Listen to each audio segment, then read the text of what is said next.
Alors ça y est. C'est toi, mon vieil ami. Toi qui m'as tout appris. Toi qui m'as recueilli. On m'envoie, moi qui t'ai adoré. Notre Dieu protecteur me teste. J'avais un rôle vital au sein de notre Église. Les champs de bataille. Debout, mes frères! La clameur des combats. Fils du bélier, debout! Confiance et l'admiration des soldats. Faites face! Et regardez, les ignominies du fléau s'agiter devant vos yeux! Pas de pitié! Mon ami. Changez!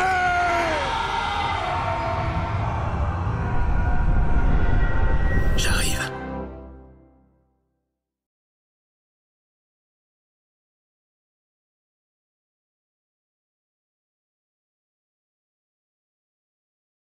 Il va tourner autour d'un projet particulièrement talentueux, celui de Tom Gielinski, son réalisateur.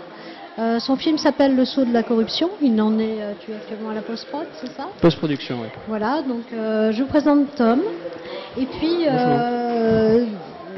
Tom a donc deux acteurs que nous aimons tous beaucoup. Dans notre milieu, il s'agit de Benoît Alman et Damien Boisseau.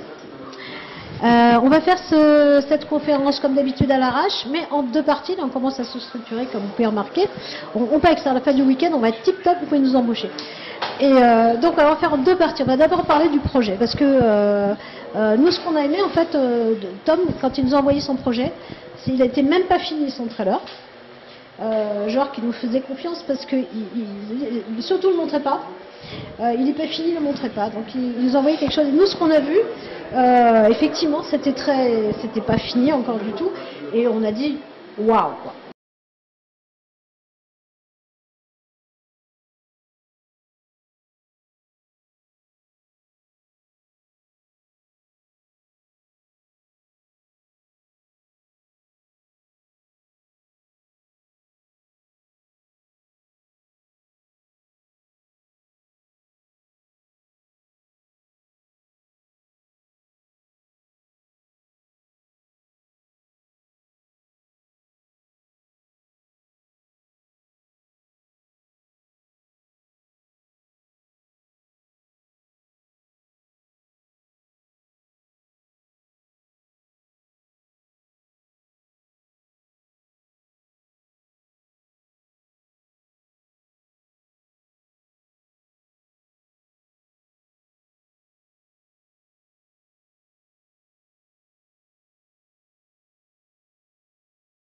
Vous soyez remis sur pied malgré le fait que voilà, vous avez eu beaucoup de bâtons dans les roues. Et nous, on a répondu tout de suite présent. Enfin, les acteurs, j'ai dû les accrocher en vol. Mais on a répondu tout de suite présent parce que on aimait cet état d'esprit justement du fait que vous respectez pas forcément les conventions et que vous êtes libre. Et on vient à la rencontre avec ce film. Des gens qui vous suivent, parce qu'on pense que les gens qui vous suivent sont les personnes qui pourront au mieux juger le projet. Donc voilà, donc déjà je voulais commencer par ça, une petite introduction de remerciements. Voilà. Je crois qu'on partage le fait peut-être de l'obstination, de quelque chose. Nous, on n'a pas envie d'être différent, on veut être efficace, on veut quelque chose, on l'a, c'est tout. Après, la façon dont c'est jugé, on s'en fout, mais on veut faire quelque chose de correct dans le sens où on le veut, on n'a pas de revendication politique à part le fait qu'on laisse créer comme on a envie, c'est tout. S'arrêter là. C'est la même. C'est la même chose. Donc, est-ce que tu peux nous raconter d'abord le pitch, déjà? Le pitch. Alors, ça je me suis entraîné. Alors, donc c'est dans un monde médiéval fantastique qui est ravagé par les guerres et la maladie. Notre histoire se concentre sur deux personnages principaux. Wolfgang, qui est l'inquisiteur, qui est le héros du film, et le prêtre, qui est le père adoptif de Wolfgang. Et en gros, le fil rouge du film, c'est un dilemme, il repose sur un dilemme. Wolfgang est envoyé, donc c'est un inquisiteur qui est envoyé par son ordre afin de tuer son père adoptif et son mentor, le prêtre. Donc tout le dilemme repose sur est-ce qu'il va accomplir son devoir ou est-ce que les sentiments vont prendre le pas, parce que les sentiments sont humains, et donc est-ce que ça va prendre le pas sur le reste. Voilà, tout repose là-dessus. Et qu'est-ce qui a fondé ton choix de faire reposer justement sur ça a quand même un côté très shakespearien. Je suis une grande fan de Shakespeare. N'y voit pas quelque chose de négatif. Oui. Mais justement, tu t'es carrément attaqué avec une grande envie à un archétype, à une figure classique. Et c'était une bonne idée, enfin au bout du trailer, c'est carrément une très bonne idée. Merci, c'est gentil. Alors en fait, si tu veux, à la base de ce projet, ça devait être juste un court-métrage d'étudiant. Parce que j'ai fait mes études à l'ESRA, ça fait 1 an que je suis sorti de cette école, et il me fallait, pour pouvoir faire ce genre à l'école, donc dans cette structure, il me fallait une histoire simple, une histoire courte avec le moins d'acteurs possible et voilà quoi, avec le moins de décors et le moins d'accessoires possible. Mais même en écrivant pour le faire à l'intérieur de l'école, si tu veux, je me suis rendu compte que ça serait beaucoup trop lourd pour la structure qui est l'ESRA, même si c'est une très bonne école. Et donc j'ai décidé de prendre le pas et de faire moi-même ce film. Donc si tu veux, au début on a essayé de... Je ne sais pas si je réponds à ta question. En gros, donc en fait si tu veux, le truc de base c'est cette histoire est assez simple à comprendre parce que à la base il me fallait une histoire assez simple pour pouvoir ensuite développer autour. Donc tu avais et bien approfondir les personnages. Un oiseau dans sa cage et il a étendu ses ailes. Voilà.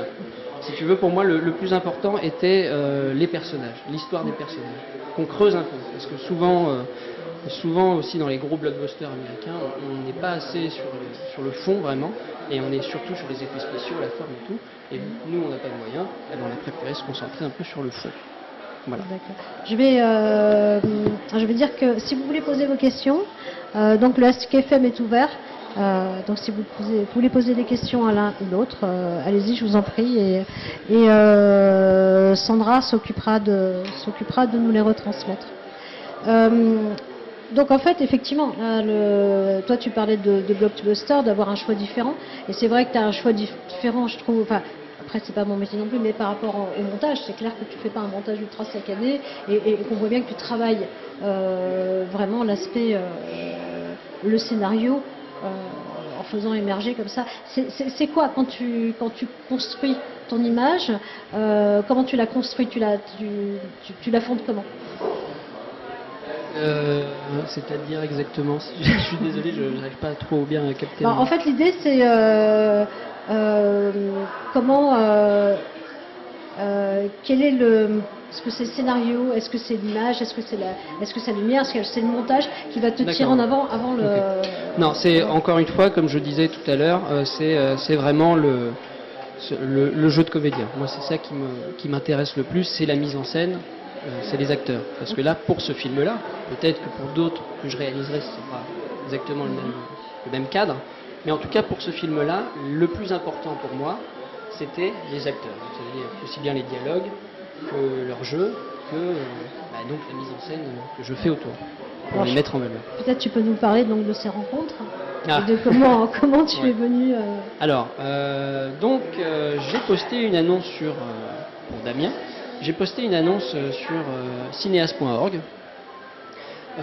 pour trouver l'acteur principal du film. Parce que je cherchais un peu sur Internet et je ne trouvais pas d'acteur qui me convenait. Parce que je me suis tout de suite mis la barre assez haute et je me suis dit, même si quelqu'un est connu, si pour moi c'est le personnage, je vais tout tenter pour l'avoir. Voilà. Je ne me suis pas mis de limite. Voilà. Bon, j'ai eu Damien après, moi je fais avec ce que je peux. Hein. Non, je rigole. Évidemment. Mais donc il a répondu à l'annonce apparemment. Et dès que j'ai vu son CV, déjà le visage, parce que c'est ça qu'on regarde d'abord lorsqu'on reçoit des CV par mail, les réalisateurs et même producteurs, je pense, on regarde déjà si ce que la personne dégage va avec l'idée qu'on se fait du personnage. Donc déjà, Damien correspondait tout à fait au type de personnage que je voulais. Ensuite, on s'est rencontrés au casting, donc, parce qu'il a répondu. Et pour la petite anecdote, après je te laisse développer l'anecdote si tu veux. Non, mais c'est toi qui es interrogé. Donc pour la petite anecdote, si tu veux, j'ai eu 10 personnes qui ont répondu à l'appel pour le rôle de Waldworm, dont Damien. Et il y a une chose qui est juste flagrante. Bon, on a fait ça à l'ESRA, les castings, donc à l'école. Et les gens qui sont venus pour faire le casting, j'avais l'impression, je ne sais pas si c'est vrai, mais qu'ils ne prenaient pas bien au sérieux la chose, tout simplement parce qu'aucun n'avait appris son texte. Aucun. Il n'y a que Damien qui a appris son texte. Déjà, là, ça faisait la différence. Après, j'ai vu en tout petit que c'était aussi qui faisait le doublage de la voix de Matt Damon et tout ça. Mais c'est pas ça que j'ai pris en compte. Je l'ai bien torturé pendant le casting. Oui, c'est vrai. J'ai fait faire des trucs hallucinants. Oui. Mais voilà. Mais rien que le fait qu'un acteur apprenne son texte et prend au sérieux votre projet, déjà c'est un plus, c'est sûr. Donc ça c'est pour Damien. Est-ce que tu as quelque chose à rajouter? Non, c'est comme ça que ça s'est passé. Moi, je suis venu passer un casting. Je me suis dit, tiens, le projet a l'air intéressant. Je ne sais pas ce que je le trouvais ambitieux. Je lui ai dit au casting que ça pouvait être un peu casse-gueule comme film, mais bon. Mais comme c'était ambitieux, je trouvais ça intéressant. Je voulais les rencontrer. Puis, et effectivement, il m'a un peu torturé. Mais bon, moi, à partir du moment où j'accepte de jouer le jeu, je le fais à fond, quoi. Je fais l'exercice. Et puis voilà, après. D'accord. Bah, voilà, en gros, ce qui s'est passé pour Damien, en tout cas. Voilà. Après, pour Benoît, totalement différent. Ah bon? Oui. Mais là, c'est le fruit du hasard à chaque fois. Je regardais un peu sur Internet, comme je disais tout à l'heure, des courts-métrages où je pourrais trouver des comédiens qui sont bons, tout ça, parce que j'étais en train d'écrire le scénario. Pareil avec Damien. J'écrivais le scénario, et donc je cherchais un peu sur Dailymotion des courts-métrages qui pourraient être intéressants. Et j'ai vu un court-métrage de Slimane Baptiste, qui joue le docteur Castafolt dans Le Visiteur du Futur. Je ne savais pas avant. Et donc j'ai vu le court-métrage qui s'appelle Garde-fou, je crois. Et déjà je vois cet acteur formidable en train de jouer. Et je me dis en plus, mais je connais cette voix. Et après j'ai fait mes recherches et j'ai vu que c'était donc Benoît Alman, comme vous connaissez, en tant que doubleur. Mais voilà, encore une fois, c'est le jeu qui m'a fait prendre ma décision. Et donc je l'ai harcelé de mails, effectivement. C'était courtois, mais je l'ai harcelé de mails. À un moment, ça pouvait pas se faire parce que problème de date, problème personnel, je ne sais pas. Bon, après c'était un peu la galère pour la préparation du film, donc on a réussi à repousser le tournage. Et Monsieur Benoît est arrivé sur le film comme ça. Quelque chose à rajouter? Il m'a harcelé. Il m'a poursuivi. Oh la vache. Mais c'était sympa, non, mais ça veut dire il était pugnace. Il voulait et il l'a obtenu. Puis il était tellement sympa, je ne peux pas dire non. Parce que c'est vrai qu'on marche beaucoup à l'affect, il n'y a aucun problème. Il y a des jeunes réalisateurs qui sont encore dans les écoles, qui tout d'un coup vous présentent des projets avec quelquefois une prétention un petit peu au-dessus de leurs moyens, de leur talent. Et là on se dit oui, oui, oui. Puis il y en a d'autres qui sont très simples, qui sont sympas, qui sont ouverts. Tom. Puis on dit oui, et puis voilà, et puis la chose se fait. Je n'ai plus rien à dire.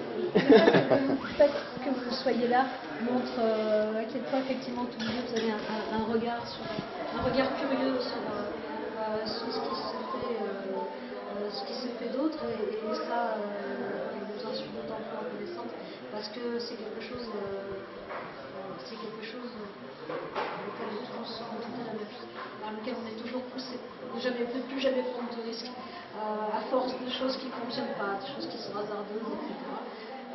Et donc, voilà, des gens qui sont curieux et qui vont vers le c'est vraiment tout. Vous savez, quelquefois, on fait pas mal de courts-métrages de jeunes réalisateurs.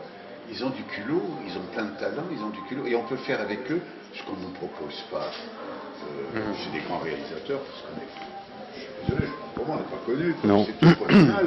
On n'ira pas nous proposer des choses comme ça, on ira chercher tout de suite quelqu'un qui est déjà c'est pas là le problème. Mais eux, ils ont du culot, ils y vont et ils écrivent à fond, ils sont à fond dans leur projet, et ça c'est formidable. Voilà. Ça est-ce que tu as des questions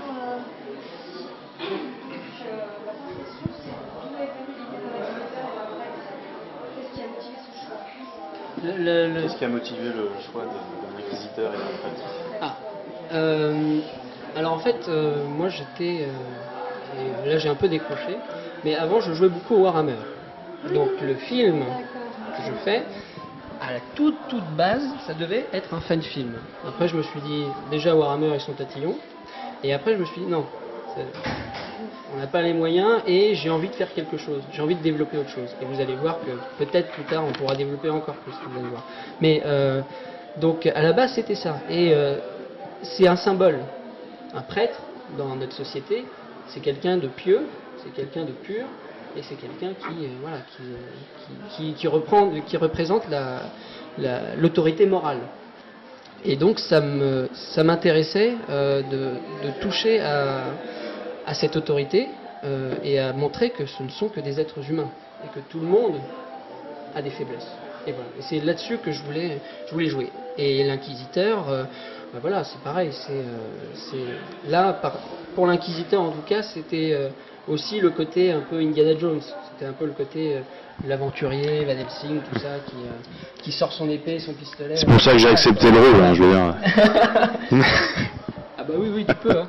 Mais voilà, c'était parce que c'était la classe un peu. Et puis aussi, voilà, il y avait une relation père-fils, mentor-élève que j'aime beaucoup. Voilà. Je comprends bien l'idée du personnage, on est proche de la fiche de perso. Voilà, exactement. Et je jouais beaucoup au Warhammer, aussi bien les Warhammer Battle en figurine, donc je jouais les orques, j'adore les orques. Et je jouais aussi en tant que maître du jeu, donc MJ, sur la deuxième édition de Warhammer. Non, justement, ma question en fait, qui vient spontanément, comme ça, c'est en quoi, dans ta formation, est-ce que ce plus d'être MJ, d'être joueur de Warhammer, qu'est-ce que ça a apporté? Enfin, moi ça plus, mais comment ça a été perçu par tes profs,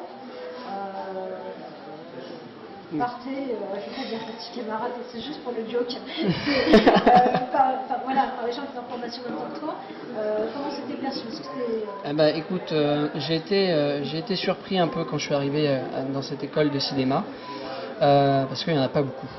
Il n'y en a pas beaucoup qui sont un peu intéressés par cet univers, ou alors ils regardent de loin. Mais si tu veux, en gros, à l'école, et c'est pas pour critiquer, c'est pas pour être, pour dire ouais, moi j'emmerde tout le monde et tout. Non. Mais si tu veux, les professeurs ne connaissaient pas forcément, parce qu'ils ont beaucoup d'élèves, donc ne me connaissaient pas forcément. Je suis assez discret en plus comme garçon.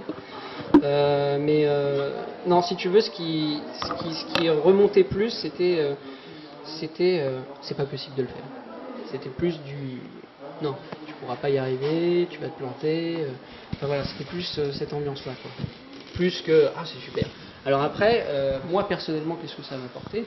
Je pense que lorsqu'on joue au jeu de rôle, lorsqu'on joue à tous ces jeux de l'imaginaire, c'est tout simplement parce qu'on a quelque chose en soi qui est comme ça, c'est notre personnalité. On adore ce genre de jeu. Donc je pense que c'est une des facettes de ma personnalité, le fait d'avoir joué. Et puis bien sûr, ça te permet de partir très loin.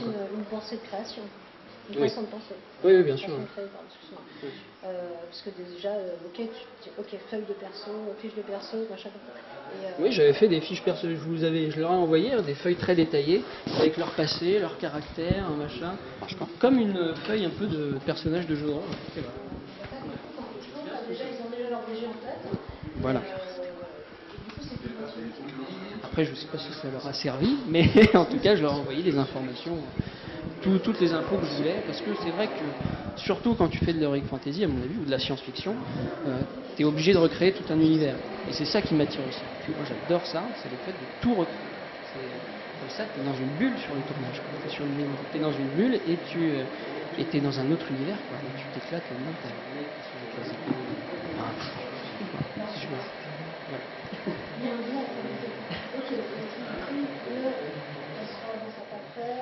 Oui, pourquoi il y a cette casse-là? Oui, il faut tout. Oui, voilà, c'est ça. Tu dois réfléchir à tout. Et plus tu es précis, plus tu es détaillé, et mieux c'est, et plus ça ressort à l'écran. Mais c'est ça qui me stimule, si tu veux. C'est vraiment, en tout cas côté cinéma, c'est le fait de tout recréer et de voir concrètement ce que tu as dans la tête en vrai, quoi. Voilà. C'est ça qui m'a fait en gros envie de faire du cinéma. C'est que ce que j'avais dans la tête, je voulais le voir en vrai, je voulais le toucher, comme les dinosaures de Jurassic Park, tu vois. Voilà. Oui. Donc voilà, en gros c'est ça le délire. Et donc, au tournage, ça donne quoi? C'est son nom particulier pour l'histoire. Au tournage, je sais pas qu'est-ce que c'est. Non, c'est. Écoute, on a. Après, c'est toujours dur de dire les sentiments profonds. Mais en tout cas, de ce que je ressentais, il y avait un respect mutuel. Et je sais pas vraiment comment dire ça. Mais en tout cas, c'était très positif. Ça, c'est sûr. Moi, j'ai été prouvé par les deux acteurs, parce que je suis un jeuneau de 24 ans, et ces deux-là ont de la bouteille, sont des professionnels, et c'est toujours bien de se sentir protégé par ça, en fait, c'est une espèce de relation aussi, entre guillemets, hein, parce que c'est moi qui ai le dernier mot quand même à la fin. Mais c'est bien de leur demander des conseils. Je leur disais, relisez le texte, dites-moi si les dialogues sont pas bons, parce que c'est la première fois que je fais, c'est mon premier court-métrage, donc c'est la première fois que j'écrivais des dialogues. Voilà, il y avait, pour moi en tout cas, il y avait cette espèce de relation de, je vous propose ça, dites-moi si vous le sentez. Moi en tout cas, je le sens bien. Et après, ça filé. C'est comme ça que ça se fait. En fait, c'était Génie tutélaire. Bah, nous aussi, on a un génie tutélaire sur les bitumes. Il s'appelle Puck et John Lang. Et quand on a fait le premier, d'abord, on a failli arrêter. Il disait non, vous continuez. Allez. Après, on a fait le truc. Non, ça va pas. À chaque fois, je fais un rapport. Je fais tout ça me va là, ça va mieux. Mais eux, ils ont été très flexibles. Franchement, je leur en ai fait baver. Hein. Oui, bien sûr. Notre position à nous est très simple, on accepte un projet d'écriture, lui, les acteurs n'ont pas de son à nous de rentrer dans le film, à nous de vendre, nous dire, nous faire dans lequel donc on se plie à ce qu'il veut. Mais il accepte aussi qu'on peut apporter une coloration, mais c'est quand même nous. Donc nous, on est on ne peut pas aller au-devant. Comme on peut voir sur un livre, on peut voir sur l'histoire. Et quelquefois, dur, bon, on le fait quand même, un peu. Enfin non, on le voit aussi. Mais c'est vrai qu'on est à sa disposition, qu'on est là pour servir la nation. Et on le fait pas toujours, mais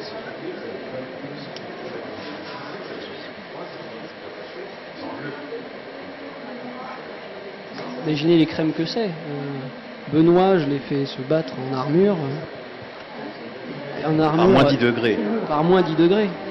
Il a 30 kilos ou t'as trouvé Alors c'est une armure qu'on a trouvée chez Maratier, qui est l'un des loueurs les plus gros d'Europe. Et ils nous ont prêté, à la base on devait payer, mais ils nous ont prêté l'armure qui a été utilisée dans Jeanne d'Arc de Luc Besson. Je sais plus quel personnage, j'ai jamais son nom, j'arrive pas à retrouver son nom à ce personnage. Voilà, bon, ça doit être ça. C'est pas Jeanne d'Arc. Déjà, tu peux Oui, oui. Voilà. On lui avait fait essayer une armure plus petite, je me souviens. Ouais. Et moi, je rentrais dedans. Bon, ça va, je suis plutôt, donc on va sûrement rentrer dedans. Il y a au moins une épaule de trop. Donc, je suis bon, on va trouver l'autre. C'est une chose qui est formidable pour notre comédie, c'est que moi je connais ces années, un petit peu comme ça, mais pas très Non, pas souvent, tant que pas tant que ça. Ouais. Et tout d'un coup, on voit que le partenaire, enfin du moins le copain qui va tourner le rôle de ce fils spirituel, on le voit dans son costume, avec son chapeau, sa dague, etc., sa finesse, son cuir. Tout d'un coup, paf, la magie est là. Et on joue avec lui. Et ça, C'est vrai, tu avais une anecdote par rapport à ça. c'est le réalisateur qui a créé ça. Tu avais une anecdote, par exemple, par rapport à ça, justement, la première fois que tu es rentré sur le plateau de tournage en costume. Ah oui, c'était assez marrant quand je suis arrivé. Parce que le premier jour de tournage, donc ça se tournait en forêt de Fontainebleau, il faisait un froid de gueux. Ils avaient des machines à fumer, il y avait toujours un brouillard. Et eux, ils avaient déjà commencé à tourner. Moi, je suis arrivé le lendemain, c'est ça, vous aviez tourné une journée. Oui. Donc quand on arrive sur un tournage, on a toujours l'impression que tout le monde se connaît. Et moi, je me disais, mais je connais personne. Donc, et donc, j'étais assez discret. Bon, alors je mets le costume de Wolfgang, alors le chapeau, donc d'un seul coup, me voilà transformé en Wolfgang. Et du coup, quand j'arrive sur le plateau pour tourner la première scène, je voyais tout le monde qui disait « Attention, voilà Wolfgang, voilà Wolfgang !» et alors donc j'arrivais tel un héros, alors que je connaissais personne. Et c'était assez marrant. Parce qu'en plus, la plupart des figurants, le Rec et Scream, qu'on salue, s'ils nous regardent, et qui ont été d'une patience énorme eux aussi, ils ont fait eux-mêmes leurs costumes, eux-mêmes leur chorégraphie, et ils ont juste fait un travail de malade là-dessus. Et sans eux, je pense pas qu'on aurait pu faire cette qualité pour le film. Et en plus, eux sont aussi un peu des geeks et sont un peu fans aussi de ces deux messieurs. Donc lorsqu'ils ont vu Damien arriver, alors tout de suite c'était l'émulation totale. Ah mais donc, oui, voilà. notre communauté vous connaît bien et comment. Oui. Et comment, justement, tu nous parlais un petit peu de ton équipe, donc de tous ces figurants, parce que tu m'as dit qu'il y avait plein de gens. Oui. Alors en tout, je crois qu'on doit être une centaine à avoir participé pour l'instant au film. J'espère atteindre les 200. non pas pour atteindre 200, mais en fait, j'aimerais vraiment pousser le truc à fond et avoir une musique orchestrale. Donc s'il y a des gens qui connaissent un orchestre symphonique, on est là.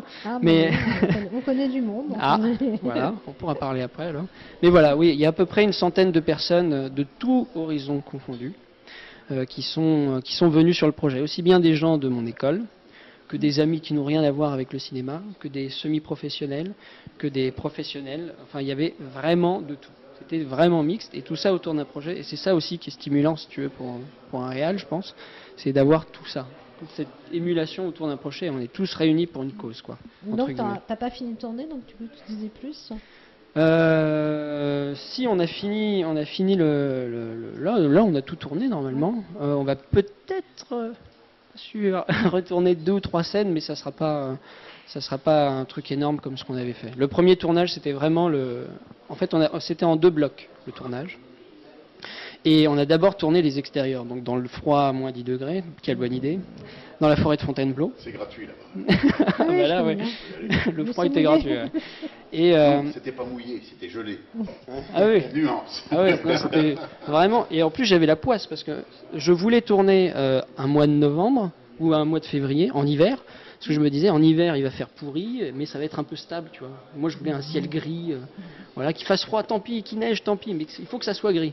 Et là, il faisait un soleil, mais super, et il faisait un froid de canard, quoi. Donc, c'est un soleil en hiver. on s'est vraiment pris la météo dans la tronche, quoi. Donc, mais bon, on a réussi à s'en sortir. En plus, oui, ah bah oui. L'hiver, c'est un soleil. Oui, mais par rapport à la lumière, parce que mais c'est vrai qu'il y avait du soleil. La lumière dure et tout. Ah ouais, il y avait beaucoup de soleil et ils voulaient pas de soleil, je me souviens. Voilà, moi je voulais, tu sais, pour avoir une bonne ambiance, je vois bien. bien glauque et non, Et pas de soleil. Joli. Enfin, bon, voilà, quoi.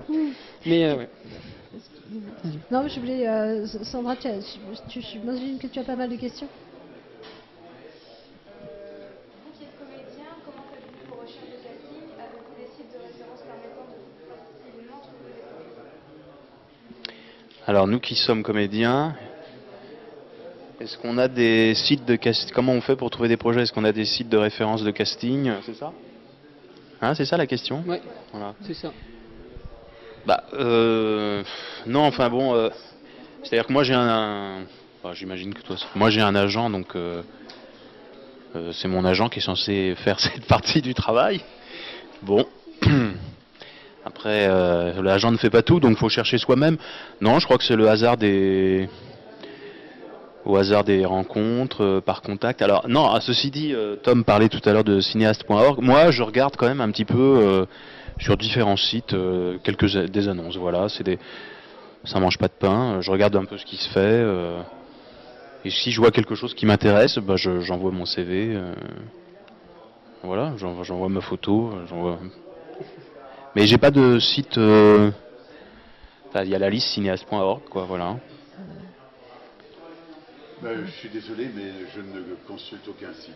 Oui, non, je m'en doutais bien. Je reçois 5-6 propositions par semaine. Alors... Oh, quelle honte! Non, mais attendez, il faut faire une sélection. J'entends par là qu'il y a les exercices d'élèves de fin d'année. Ouais. Il y a les jeunes cinéastes qui ont fini leur école, qui vont faire leurs premiers 20 minutes ou 12 minutes, etc. Donc il y a des degrés différents. Mais non, je ne cherche pas. Et quelquefois, quand le sujet me semble un peu... Je ne réponds pas. Et 8 jours après, il réattaque. Et je demande des précisions. Puis dans les précisions qu'on demande quelquefois, hop, les gens délivrent plus leur désir. Et on dit, je vais le faire, tiens. Ou alors, ben non, je laisse tomber. Mais non, mais c'est comme ça, on ne peut pas dire oui à tout. Non, c'est sûr. Non, mais moi, je ne reçois pas 4 propositions par semaine. Il faut rétablir la vérité, parce qu'il faut être honnête dans la vie. C'est autant image que simplement voix. Ah oui, alors moi, je reçois assez souvent des demandes de voix. Quelquefois, c'est un commentaire complet sur un jeu de comédiens amateurs ou locaux, ce qui n'est absolument pas péjoratif dans mon esprit. Et on court la narration tout le long pour expliquer ce qu'est le film. Ou alors, c'est vraiment jouer un rôle. Là, dernièrement, j'ai simplement fait un petit truc sur un film, et tout d'un coup, le réalisateur me dit non, est-ce que vous pouvez venir tourner le rôle à Marseille, parce que pour finir, c'est vous qui allez faire le rôle. Bon, j'ai dit oui, parce que c'était très sympathique, et puis voilà. Autrement, je ne cours pas trop. Après, les gens viennent, et puis... Non, alors moi, moi, je dois dire que je manquais d'images, donc je me sers du net pour fouiller un peu. T'as raison. Voilà. Donc, il y a différents sites, c'est vrai. Enfin, donc il y a cette liste cinéaste.org. Sur Facebook, j'ai intégré un groupe de comédiens. Je ne me souviens plus comment. Et il y a des annonces régulièrement mises par d'autres comédiens. Donc on regarde. Il y a un site qui s'appelle Nawak, je crois. Voilà, où on peut être référencé. Bon, ben, voilà. Et après des sites de casting en ligne, il y en a beaucoup, mais je suis pas sûr que tout soit vraiment. Je pense qu'à mon avis, il y a beaucoup d'arnaques. Oui, je pense qu'il y a beaucoup d'arnaques. Voilà, à mon avis, voilà. Mais par principe, de toute façon, ce ne sont que des sites gratuits. Je m'amuserai sûrement pas à payer pour intégrer. Voilà. Tu rapproches ton micro. Faut que je rapproche mon micro. Excusez-moi, j'ai une petite voix. En fait, ma prochaine question, elle a à voir avec justement, actuellement en France, on entend beaucoup parler de la série Noob, donc on connaît bien, puisque nous on est ensemble depuis le début, donc et en fait, et aussi de l'équipe des Visiteurs du Futur, qui ont deux axes différents. L'un va être amateur, prendre le principe de l'amateurisme dans son sens noble bien entendu, et l'autre va prendre le parti d'aller vers le professionnel en utilisant des moyens un petit peu différents. J'aimerais savoir comment tu te positionnes par rapport à ça. Entre les deux. Non, mais à la base, ce que fait François Descraques, enfin en tout cas lui, la voie qu'il a pris pour tout aspirant réalisateur, c'est un peu le rêve. Parce que, entre guillemets, je parle en tout cas en tant qu'étudiant aspirant réalisateur, qui ne s'est pas forcément penché sur la question. Parce que être soutenu par France Télé, être soutenu par une boîte de production, et en plus qui apparemment, selon ses dires, lui laisse les mains libres pour faire ce qu'il veut, pour écrire ce qu'il veut, c'est le bonheur, quoi. Ça c'est sûr. Parce qu'il y a le confort d'un côté de la production et de tout ça, et d'un autre côté la créativité qui laisse, qui explose, quoi, et qui n'est pas forcément freinée. Après, bon. Ce qu'a fait Noob, c'est, je pense que ça a été une surprise pour beaucoup de monde, à mon avis. Et là, j'ai vu la dernière vidéo de Fabien Fournier, Je connaissais pas beaucoup Noob. Après, j'ai entendu parler du phénomène, j'ai regardé un peu, j'ai même regardé des saisons complètes, et voilà, pour analyser un peu, parce que j'essaye justement, comme la question que tu me poses, de me placer et de voir comment moi je pourrais développer mon univers. Et donc eux, ce qu'ils ont fait, eux par contre, c'est vraiment la liberté totale. Mais il faut avoir, comme Fabien, il faut avoir ce goût de l'organisation. Parce que j'ai l'impression qu'il est très bon gestionnaire et qu'il adore ça. Je crois que c'est ce qu'il disait dans sa vidéo. Et moi, par exemple, je suis pas capable. Je suis pas gestionnaire du tout. C'est un peu à la One Again style avec moi. Même si même si je sais ce qu'il faut faire, j'aurais pas souvent la personnalité ou le courage de le faire bien carré. Donc, à mon avis, pour faire ce que fait Fabien, et il le fait très bien, il faut être bon gestionnaire. Il faut savoir faire la gestion. Donc moi voilà, si on me propose un jour, si on me dit voilà, qu'est-ce que tu as les moyens, qu'est-ce que tu préfères faire, je préfère laisser la gestion à des gens qui s'y connaissent bien, et comme ça roule tout seul, et moi m'occuper du créatif. D'accord, donc tu te poses en fait plutôt en utilisant un circuit classique, on va dire. Plutôt un circuit classique, sauf que apparemment Fabien lui est en train de créer sa boîte. Et même s'il a créé sa boîte, donc il est en train de se mettre dans, entre guillemets, un circuit classique, il a cette particularité d'être justement indépendant. Donc moi, c'est ça qui m'attirerait, par exemple, qu'on me propose ce genre de format, entre guillemets, Fabien, la particularité, en fait, c'est une bande de copains qui tournent pour s'amuser, limite c'est avec un téléphone.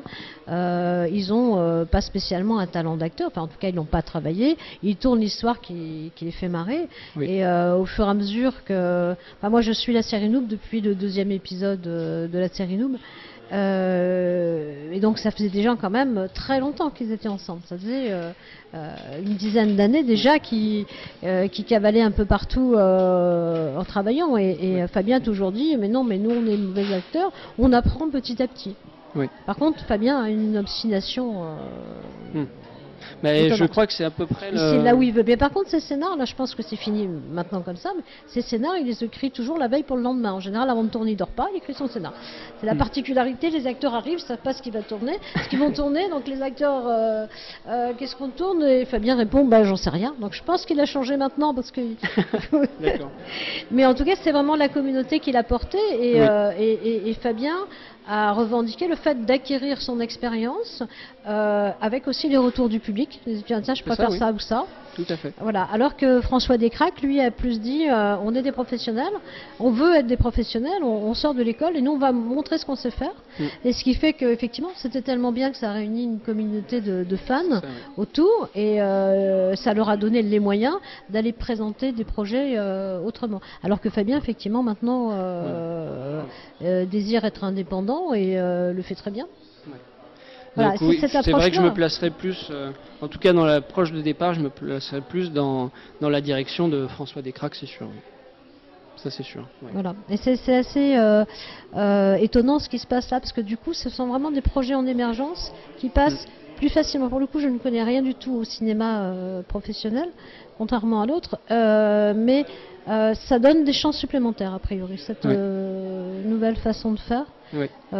Parce que c'est vrai que quand on voit que Fabien réussit à réunir autant d'argent, voilà, nous pour avoir organisé ces 2 tournages géants des 2 dernières saisons sur le festival, on sait qu'à chaque fois on a rassemblé 400, 500 personnes, on ne sait plus combien, mais en tout cas d'un seul coup il y a eu plein de figurants, ça change un peu tout.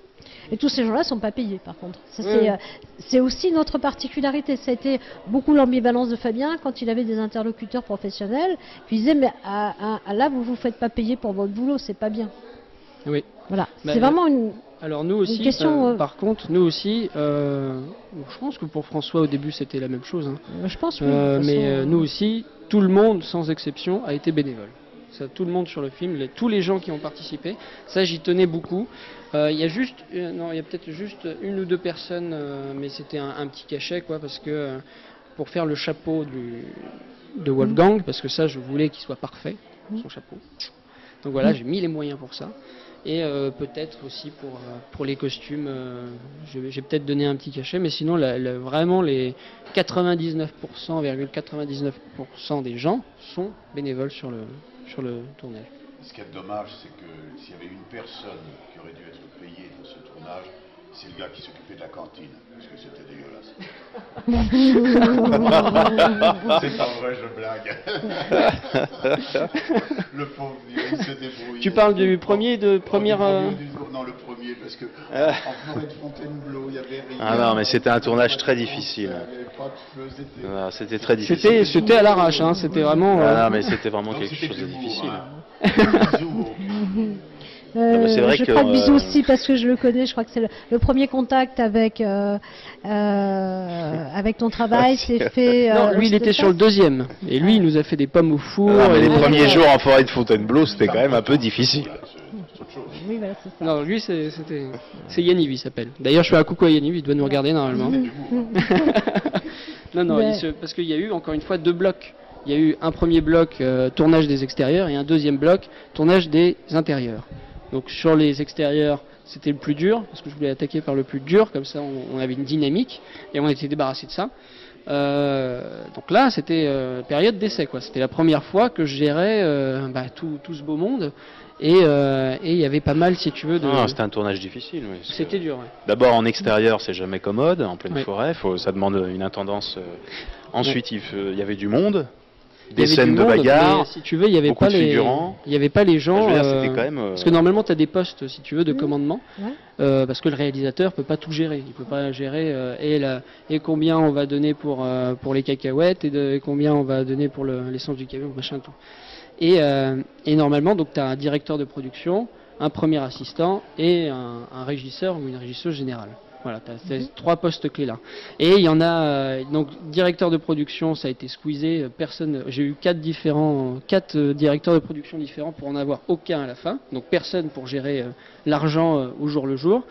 Et voilà, et puis c'est tout. Donc tu vois, si tu as une de ces composantes là qui est en moins, tu rames. Vraiment, l'organisation, c'est le truc le plus important. S'il y en a qui nous regardent et qui veulent faire des films, l'organisation, une bonne bouffe, un coin pour dormir et les voitures et le transport, ça c'est le plus important. Après le reste, ça se passe bien. Mais ça, c'est vraiment le... Je te conseille les ramen, hein. C'est bien. Hein. De l'eau chaude, à sécher, ça marche très bien. Ouais. Est-ce que moi j'aurais besoin de savoir par rapport au timing où est-ce qu'on en est, si tu as des questions aussi, Sandra. Est-ce que le métier de comédien et de réalisateur était pour vous le métier que vous vouliez faire depuis longtemps, ou est-ce alors le hasard des rencontres qui vous y a poussé? Alors on va répéter la question parce que je crois que les gens t'entendent pas. Peut-être je peux te passer le micro, non? Oui, vas-y. Donc, est-ce que comédien, réalisateur était pour vous le métier que vous vouliez faire depuis longtemps, ou alors le hasard des rencontres qui vous y a poussé? D'accord. Okay. Moi, ça fait depuis tout petit que je veux faire réalisateur. C'est parce que, encore une fois, comme je disais tout à l'heure, déjà, encore une fois, ma référence, c'est Jurassic Park. Ça m'a c'est ça. Ça m'a fait rêver. De Jurassic Park. Ça m'a fait rêver. Voilà. J'avais 6-7 ans, je crois, quand c'est sorti. Et je voulais voir des dinosaures, je voulais voir des vrais dinosaures. Donc au début je voulais être paléontologue, forcément, pour extraire de l'ADN de dinosaures et en faire. Mais je me suis dit que c'était pas possible. Et donc j'ai fait je vais les créer moi-même alors. Et c'est en faisant du cinoche, quoi. Voilà. Donc ça fait depuis assez longtemps, je pense, que je veux faire réalisateur. Ouais. Ça c'est clair, ça a toujours été le but. Réalisateur. Oui, ça c'est clair. Point. Eh oui, Snoopy est d'accord. Tu n'es pas un dinosaure, je crois. Moi j'ai un parcours un peu particulier parce que j'ai commencé enfant. Voilà. Donc enfant, j'ai déjà fait le métier d'acteur quand j'étais petit. Par hasard, hein, je ne veux pas rentrer dans les détails. Donc après j'ai fait des études, mais puis à un moment je me suis dit non, ce que je veux faire, c'est être comédien, donc à l'âge de 20 ans, je m'y suis consacré, voilà. Moi, j'ai commencé à faire du théâtre amateur, j'avais 16 ans. Je m'ennuyais énormément chez moi. Enfin bon, bref, ça, chacun son petit karma. Et le théâtre amateur, qui était très bon à Nancy à l'époque, m'a donné la pêche. Et à 17 ans et demi, j'ai pu rentrer sur concours à l'École nationale de théâtre de Strasbourg. Et en toute mes connaissances de ce qu'était le métier d'ailleurs, en fin de compte, c'était une porte pour m'échapper. Et je suis tombé dans le théâtre, et puis j'en suis heureux depuis 53 ans. Voilà. Souvent, les chemins qui semblent les plus évidents sont aussi une des marques du talent, enfin, à mon sens.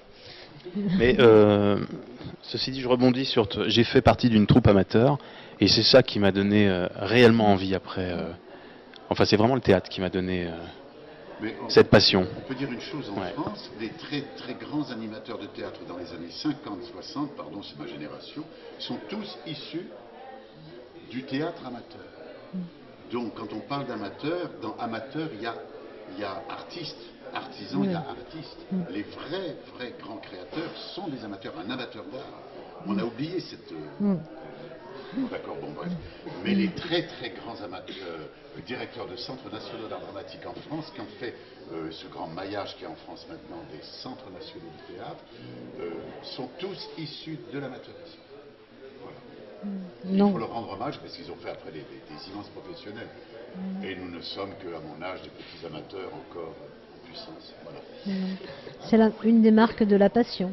Oui. Savoir être amateur. Je peux savoir combien de temps il nous reste? Bon, apparemment il nous reste du temps. Il nous reste du temps? Bah, ça va, c'est chouette. Très bien. C'est chouette. Deux questions. Ouais, si tu veux.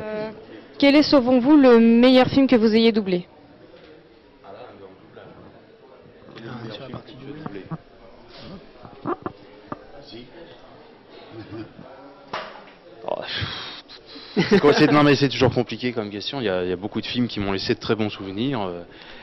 Comme j'ai commencé enfant, j'allais dire que quand j'étais enfant, j'ai doublé un film qui est resté mythique pour moi, et donc ça reste un très grand souvenir, c'était E.T. Voilà. Alors, j'ai pas doublé l'extraterrestre, mais le petit garçon, donc voilà. Ça c'est resté un immense souvenir pendant très longtemps. Ce petit garçon est une figure emblématique de la culture geek. C'est quand même le petit garçon qui joue au jeu de rôle. Ça, c'est quelque chose de très très important. Non, c'était un film tellement incroyable à l'époque que doubler le petit garçon, c'était assez magique. Voilà. Mais après, donc ça c'était enfant. Dans ma carrière d'adulte,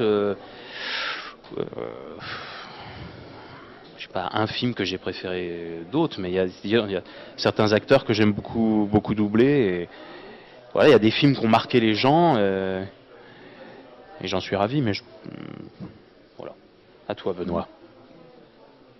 Le très très très grand film moi qui m'a marqué, c'était Les Évadés. Ah, c'est formidable. Les Évadés avec Morgan Freeman, qui est un film magnifique. Oui. Voilà. Il y en a plein d'autres, bien sûr, mais pour des choses différentes. Oui, là, c'est un attachement à un comédien aussi particulier, et puis voilà. Mais il y a plein d'autres choses. Ça aurait très bien pu être un personnage de dessin animé. Ça aurait très bien être le personnage que je faisais dans Les Gargoyles, qui était un personnage très attachant. Mais là, dans Les Évadés, il y avait quelque chose d'humain, il y a quelque chose d'une magnifique histoire. Voilà. Et après, il y a effectivement plusieurs façons d'apprécier le travail qu'on a fait. Ça peut même être, oui, on pourrait poser la question, quel est votre meilleur souvenir de gastronomie sur un tournage, par exemple. Le ravioli froid. Ça, les raviolis froids. Les raviolis froids. J'avais pas faim. Moi j'avais pas faim parce que j'étais tellement à fond dans mon truc que j'avais pas faim. Donc les raviolis, ça va, j'ai pas de mauvais souvenirs. Donc Audrey, est-ce que tu voudrais nous rejoindre en amont ou si tu veux, et en aval aussi si tu veux, mais c'est comme tu veux. Il reste une dernière. Oui, on va accueillir parmi nous Audrey. Je pense que tu peux peut-être prendre ta chaise. Ouais, là, tu sais, chez nous, faut que tu fasses tout. En fait. Mais peut-être que... Ou alors tu vas te mettre là? Là, t'es bien? Cadre de l'image. Bah, je pense que si. C'est bon? Bah, faudrait que quelqu'un nous dise. Plus ça que moi. Eh ben, attends, ne quitte pas, je te donne. D'accord, Mon cher, attends. Je ne quitte pas. Est-ce que tout le monde est dans le cadre, monsieur? Bon, bah, du coup, je vais aller voir. Formidable. Acteur et cadreur en même temps. Bah, bonjour à vous alors. Hein. Voilà, donc je suis un peu. On m'introduit quand même bizarrement, non, Naya? Ah oui, bien sûr. Bah, tu sais, chez nous, c'est toujours Ouais, c'est comme ça. de l'impro, mais tu étais là et tu as tellement plus de talent que moi pour poser des questions parce que c'est quand même ton métier. Oui, on va dire ça, oui. Voilà. Je suis pas intervieweuse professionnelle, mais Voilà, effectivement. Malheureusement, j'ai pas vu votre film. Et il est pas Ah bah c'est pour ça. Alors. il est pas encore sorti, c'est pour ça. Très bien. Donc de quoi parlons-nous là? Bon, on parlait donc du saut de la corruption. Oui. Moi, si vous voulez, je peux rebondir sur un truc comme ça. Vous pourrez vous concentrer plus sur les doubleurs parce que je vois qu'on commence à y arriver. Juste pour donc par rapport à ce film, ça fait donc 3 ans qu'on est dessus. Là, on en est à la phase de post-production. On cherche encore des infographistes 3D pour nous aider à faire les effets spéciaux parce qu'il y en a pas mal, même si j'ai essayé de limiter au maximum. Et donc on cherche aussi un orchestre symphonique. Donc ça c'est pour la production du film. Maintenant on va essayer de le sortir au printemps 2014. On va essayer de faire un maximum de conférences, un maximum de vues ou de je ne sais quoi. Et si vous voulez, voilà. En gros le dilemme de ce film aussi, c'est on va vous le présenter sur YouTube, sur Dailymotion, à un jour bien précis. Avant, on va vous envoyer des vidéos blogs, on va vous envoyer plein de petites interventions comme ça. Et il sera mis à votre jugement, en gros. Et aussi peut-être au contact peut-être qu'on pourra avoir pour pouvoir développer le film. Mais en gros, il sera mis à votre jugement si ce film doit avoir une suite. Vas-y, viens, Damien. Non, mais je sais. Si ce film doit avoir une suite, parce que ce qu'on voudrait faire, c'est en faire soit une web série, soit une série normale. Et on voudrait vraiment développer cet univers. Par exemple, juste pour vous donner deux, trois pistes, on se baserait sur l'inspiration de la Révolution de 1789, par exemple. Donc on traiterait un peu de ces sujets-là. On essaierait de mixer avec un peu des personnages historiques qui ont marqué l'histoire et les remixer, donc faire des choses assez sympas et assez nouvelles. Et surtout développer la suite de l'histoire de ces deux personnages, parce qu'il y a beaucoup de choses à raconter. Vous verrez le film de toute façon. Donc voilà, ça sera mis à votre jugement, en gros. Le truc, c'est la suite. Voilà. Au printemps. On peut peut-être rajouter que il y a des demandes, il y a des grosses demandes, quoi. Il n'y a pas de demande financière? Ah non, pas pour Alors, si vous voulez nous donner... On va vous laisser le rythme de la discussion et puis vous faites ce que vous voulez. Ah, ça serait sympa. C'est pas de raison, n'importe qui demande... Mais là, nous, c'est important, enfin pour lui. Pour tout le monde, pour vous aussi d'ailleurs. Hein, d'accord, alors merci. Tous les dons sont acceptés.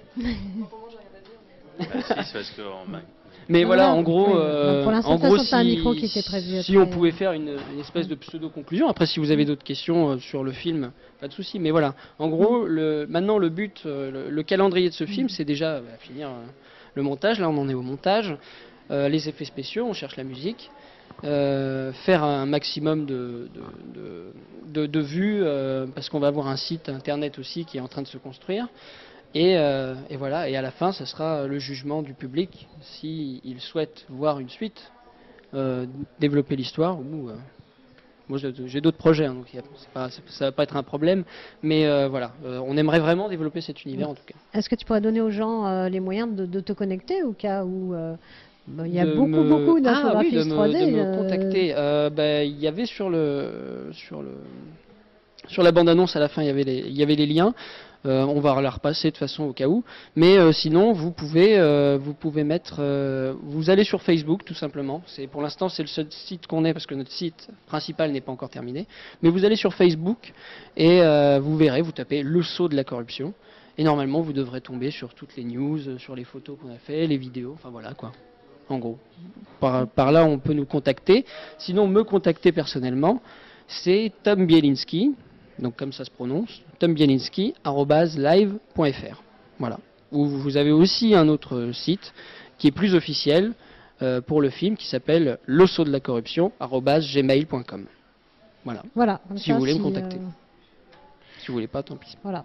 Parmi notre public, s'il y en a qui sont tombés amoureux de ce projet, comme nous on l'a été, c'est le moment d'y aller. Et après, il sera tellement connu que Ça sera trop tard. Ça sera trop tard. Je vous snub. Et en plus, non mais en plus on y croit. Hein, je dis pas ça C'est gentil, merci. pour rigoler. Si tu veux, je pense qu'on peut peut-être du coup rediffuser ce trailer. Voilà. Si après on peut reparler éventuellement du film après que les gens aient discuté si tu veux. Sinon on peut parler du métier de doublage et puis tu restes de toute façon. Moi je vais prendre la place de Damien, on va échanger. Et puis, voilà, moi je vais prendre la tienne. Histoire, on fait change un petit peu le décor, on fait du théâtre. Le temps d'un film annonce. Voilà, c'est ça. Est-ce que vous êtes prêts à lancer le trailer ?